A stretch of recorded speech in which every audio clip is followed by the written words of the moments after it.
replik dari jaksa menurut Gus gimana? Ya, saya dengarnya sih emosi ya. Wah, sadis benar ini, Masya Allah ya. Tapi gimana, memang sudah beliau harus melakukan tugas itu.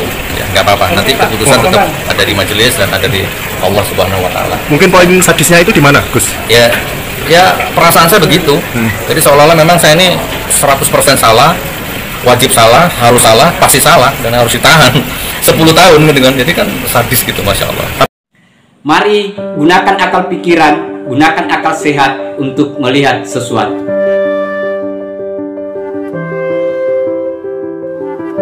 Assalamualaikum warahmatullahi wabarakatuh. Salam sejahtera untuk kita semua. Salam demokrasi dan salam pluralisme.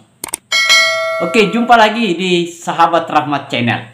Nah, kali ini sahabat-sahabat, sekaitan dengan si Sugih Nur yang melakukan konferensi pers, dan pada dasarnya dia menyerang jaksa penuntut umum bahwa jaksa kelihatannya menurut penilaian si Sugih Nur bahwa dia memang marah dan dia wajib untuk dipenjara. Seperti apa pernyataannya sahabat-sahabat, karena ini panjang juga sampai pada dia berkeluh kesah dan sekaitan dengan penangguhan penahanannya yang tidak pernah terkabulkan oleh majelis hakim. Tetapi untuk lebih lengkapnya sahabat-sahabat, sebelum kita komentari atas apa pernyataan-pernyataan si Sugih Nur, terlebih dahulu mari kita lihat videonya. Replik dari JPU tadi mungkin seperti apa? Nggak apa-apa. Jadi jaksa itu menjalankan tugas negara. Memang wajib hukumnya jaksa mengatakan itu ya. Wajib hukumnya. Nggak mungkin jaksa nggak ngomong seperti itu. Nggak apa-apa. Jadi biarkan semua berjalan sesuai porsinya masing-masing. Nggak apa-apa, Mas. Materi replik dari jaksa menurut Gus gimana?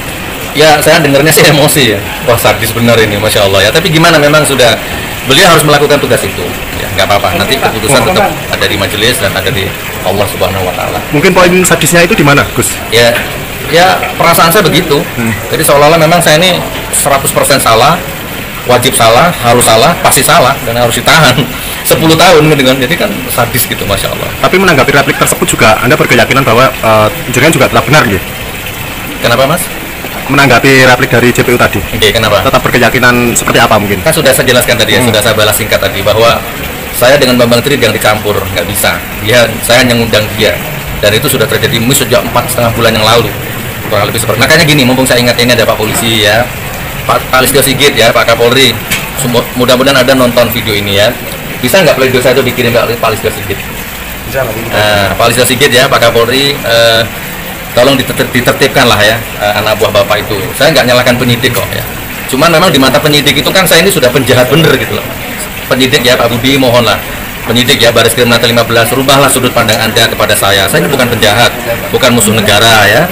Insya Allah ya, saya ini orang yang berguna untuk bangsa negara ini, berusaha keras berguna untuk bangsa negara ini. Tolong setelah ini kalau ada yang laporan lagi, nggak usah diproses ya. Jangan penyidik, rubah mindset Anda tentang saya. Saya nggak sejahat yang Anda sangka. Dan Pak Kapolri, Anda sudah sering dibohongi anak buah Anda kan? Bukan hanya dibohongi, Anda dikhianati bahkan. Nah, saya belum pernah membohongi Anda, apalagi mengkhianati Anda. Nggak mungkin, potensi itu nggak punya. Anda Kapolri, saya rakyat, kita nggak pernah ketemu ya. Maka tidak ada alasan Anda tidak percaya saya. Monggo kapan-kapan Pak Kapolri, walaupun saya kecil ini, sosok pede lah, undang saya, ketemu dengan saya. Anda nanya apa saja, saya buka secara gamblang. Kalau mau ngomong bobroannya sistem, kalau mau ngomong aibnya ya, oknum-oknum itu, tahu semua saya aibnya. Di sini nggak perlu disebut kan gitu. Pak, terkait dengan penangguhan penahanan tadi mungkin seperti apa? Saya sudah pernah sering mengajukan penangguhan penahanan tertulis, tapi tidak pernah dikabulkan. Dan saya pernah janji saya nggak akan mengajukan lagi penangguhan penahanan. Tapi Anda tahu sendiri tadi kan, tiba-tiba Sri Risa masuk rumah sakit ya. Saya hanya, Mas Asri sebagai suami ini nggak galau. Sekuat-kuatnya saya bukan Superman ya. Istri masuk rumah sakit dia galau lah. Maka saya hanya mohon izin, diizinkan jenguk di rumah sakit, dan itu aja, nggak lebih. Rumah sakit mana, Pak? Wonolangan, Deringu, Probolinggo. Yang pertama di Rumah Sakit Siti Aisyah di Malang. Jadi yang kedua kalinya. Karena beliau harus kebeban masalah-masalah yang harusnya jadi tanggung jawab saya. Begitu saya ditahan, tiba-tiba semua tanggung jawab itu kebeban ke beliau. Jadi mungkin alam bawah sadarnya, pikirannya nggak kuat. Nah, itu tadi sahabat-sahabat ya, kita sudah lihat videonya.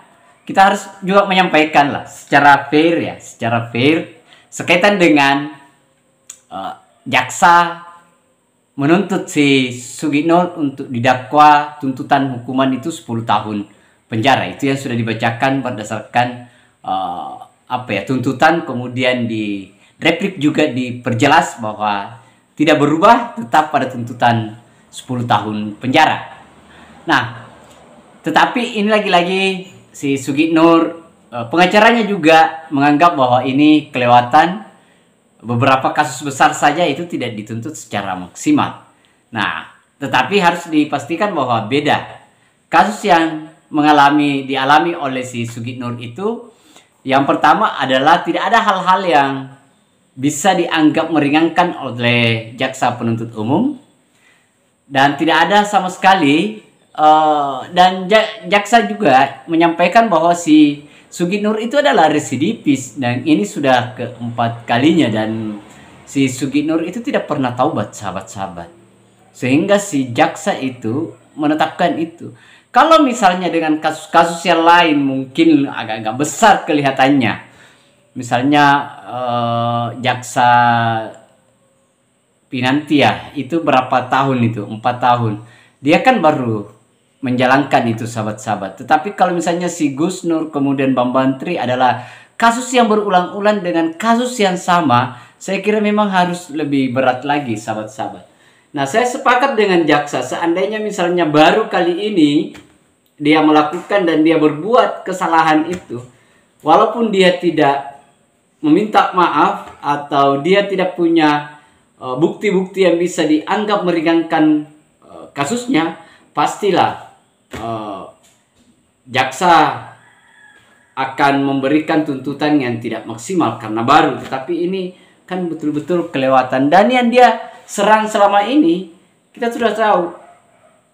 Lagi-lagi Pak Jokowi kan begitu, sahabat-sahabat. Artinya memang dia dari awal itu punya dendam, bukan karena dia tidak sengaja, dia memang sengaja apa yang dia lakukan, karena itu tadi akumulasi dendam itu yang sakit hati. Padahal dia merasa dirinya ulama, dia merasa dirinya sebagai ustaz. Padahal harus ditahu, saya sebagai orang yang tidak ngerti lah soal, paling-paling saya ya sudah, saya beragama, sudahlah. Ya, saya enggak terlalu ngerti, tetapi yang dilarang itu adalah sakit hati. Gitu. Baca kitab 10, 20, 30, tetapi kalau Anda kena penyakit hati, nggak ada. Nggak pernah masuk di akalku. Nah, saya kira itu, sahabat-sahabat. Terima kasih banyak. Akhir kata dari saya, Assalamualaikum warahmatullahi wabarakatuh. Salam demokrasi, salam pluralisme, NKRI harga mati.